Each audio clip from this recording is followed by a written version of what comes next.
Hello നമസ്കാരം. Sports to മലയാളത്തിൻ്റെ ഏറ്റവും പുതിയ വീഡിയോയിലേക്ക് സ്വാഗതം. ഏപ്രിൽ 19-ാം തീയതി വെള്ളിയാഴ്ചയാണ് കേരള ബ്ലാസ്റ്റേഴ്സിൻ്റെ പ്ലേ ഓഫ് മത്സരം നടക്കുന്നത്.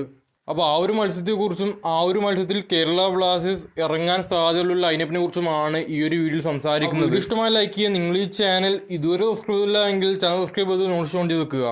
ഒഡീഷ FC ആണ് പ്ലേ ഓഫിലെ കേരള ബ്ലാസ്റ്റേഴ്സിൻ്റെ എതിരാളികൾ. നമുക്കറിയാം നോക്കൗട്ട് ഗെയിമാണ്. മത്സരം തോൽക്കുന്ന ടീം പുറത്താവും, ജയിക്കുന്ന ടീം സെമി ഫൈനലിലേക്ക് യോഗ്യത നേടും. അപ്പോൾ രണ്ട് ടീമുകൾക്കും ഇതൊരു ജീവൻ മരണ പോരാട്ടമാണ്. നമുക്കറിയാം സെമി ഫൈനലിൽ 2 ലെഗ് മത്സരങ്ങൾ ഉണ്ടാവും, എന്നാൽ ഇതൊരൊറ്റ ലെഗ് മത്സരമാണ്. ഒഡീഷയിലാണ് ആ ഒരു മത്സരം നടക്കുന്നത്. അപ്പോൾ ഒഡീഷയെ സംബന്ധിച്ചിടത്തോളം അവർക്ക് ഹോം അഡ്വാൻറ്റേജ് ഉണ്ട്. കേരള ബ്ലാസ്റ്റേഴ്സിനെ സംബന്ധിച്ചിടത്തോളം ഇതൊരു അവേ ഗെയിമാണ്. പക്ഷേ ജയിക്കേണ്ടത് ഇരു ടീമിന് അത്യാവശ്യമാണ്. ഈ ഒരു സീസണിൽ 22 മത്സരങ്ങളിൽ നിന്ന് 39 പോയിന്റുമായിട്ട് 4-ാം സ്ഥാനത്താണ് ഒഡീഷ FC ഫിനിഷ് ചെയ്തിട്ടുള്ളത്. കേരള ബ്ലാസ്റ്റേഴ്സിനാകട്ടെ 22 മത്സരങ്ങളിൽ നിന്ന് 33 പോയിന്റുകളാണുള്ളത്. 5-ാം സ്ഥാനത്താണ് കേരള ബ്ലാസ്റ്റേഴ്സ് ഫിനിഷ് ചെയ്തിട്ടുള്ളത്. ഇനി അവസാന 5 മത്സരം നോക്കുമ്പോൾ അവസാന 5 ISL മത്സരങ്ങളിൽ ഇരു ടീമുകൾക്കും ഒരു മത്സരങ്ങൾ മാത്രമേ വിജയിക്കാൻ സാധിച്ചിട്ടുള്ളൂ.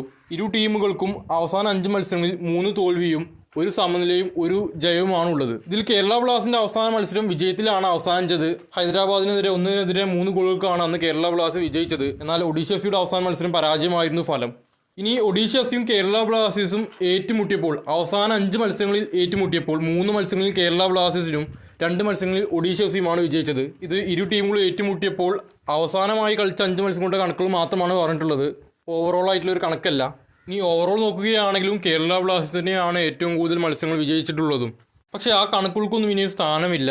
എന്നാൽ ഈ ഒരു സീസണിൽ ഇരു ടീമുകളും ഏറ്റുമുട്ടിയപ്പോൾ ആദ്യ മത്സരത്തിൽ 2-1 കേരള ബ്ലാസ്റ്റേഴ്സ് വിജയിക്കുകയും 2-ാം മത്സരത്തിൽ ഒഡീഷ FC 2-1 വിജയിക്കുകയുമാണ് ചെയ്തത്. ആദ്യ റൗണ്ടിലെ ഫോമും പിന്നീട് കേരള ബ്ലാസ്റ്റേഴ്സിന് നിലനിർത്താൻ സാധിച്ചില്ല എന്നുള്ളത് സത്യമാണ്. എന്നാൽ കേരള ബ്ലാസ്റ്റേഴ്സിന് ഒഡീഷ FCയെ തോൽപ്പിക്കാൻ അസാധ്യമൊന്നുമല്ല. പിന്നെ നമ്മുടെ മജീഷ്യനായിട്ടുള്ള അഡ്രിയാൻ ലൂണ തിരിച്ചെത്തുകയാണ്. ഒരുപാട് നാളുകൾക്ക് ശേഷമാണ് താരം തിരിച്ചെത്തുന്നത്. കൂടാതെ കഴിഞ്ഞ മത്സരങ്ങളിൽ ഇല്ലാതിരുന്ന ദിമിത്രിയോസ് ഡയമൻഡോഗോസും തിരിച്ചെത്തുന്നുണ്ട്. അപ്പോൾ ഇനി നമുക്ക് സാധ്യത ലൈനപ്പിലോട്ട് കടക്കാം. ഗോൾ കീപ്പറായിട്ട് ലാറ ശർമ്മ തന്നെയായിരിക്കും തുടരാൻ സാധ്യത. താരം കഴിഞ്ഞ മത്സരങ്ങൾക്ക് മികച്ച പ്രകടനം തന്നെയാണ് കാഴ്ചവെച്ചിട്ടുണ്ടായിരുന്നത്. അപ്പോൾ അത് തുടരാൻ സാധിക്കട്ടെ. അവസാന മത്സരങ്ങളിലൊക്കെ മികച്ച സേവുകൾ താരം നടത്തിയിട്ടുണ്ടായിരുന്നു. സെൻട്രൽ ബാക്കുമാരായിട്ട് മാർക്കോ ലെസ്കോവിച്ചും മിലോസും ഉണ്ടാവാനുള്ള സാധ്യതയാണുള്ളത്. ആ ഒരു കോംബോ വീണ്ടും തിരിച്ചു വന്നേക്കും. നോക്കൗട്ട് മത്സരം ആയതുകൊണ്ട് തന്നെ ഡിഫൻസ് നല്ല രീതിയിൽ തന്നെ സെറ്റ് ആവേണ്ടതുണ്ട്. റിസ്ക് എടുക്കാനുള്ള സാധ്യത കുറവാണ്. അപ്പോൾ 2 ഫോറിൻ ഡിഫൻഡേഴ്സും ഉണ്ടാവാനുള്ള സാധ്യതയുണ്ട്. ഇനി റൈറ്റ് ബാക്ക് ആയിട്ട് ഹോർമിയോം വരാനുള്ള സാധ്യതയുണ്ട്. ലെഫ്റ്റ് ബാക്ക് ആയിട്ട് നവോച്ച സിംഗ് ഉണ്ടായിരിക്കില്ല. സസ്പെൻഷൻ കാരണം താരത്തിന് കളിക്കാൻ സാധിക്കില്ല. അതുകൊണ്ട് തന്നെ ആ ഒരു പൊസിഷനിൽ സന്ദീപ് സിംഗ് വരാനുള്ള സാധ്യതയാണ് നിലവിലുള്ളത്.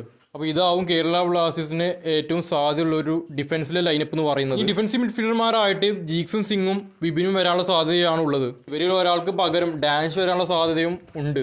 കാരണം ഇതുപോലെ പല ഇമ്പോർട്ടൻ്റ് ആയിട്ടുള്ള മത്സരങ്ങളിലും കോച്ച് ഡാനിഷിനെ കളിപ്പിക്കാറുണ്ട്. വിങ്ങുകളിൽ സൗരവും ഐമനും ഉണ്ടാവാനുള്ള സാധ്യതയാണുള്ളത്. സൗര കഴിഞ്ഞ മത്സരത്തിൽ 2 അസിസ്റ്റുകളാണ് നേടിയത്.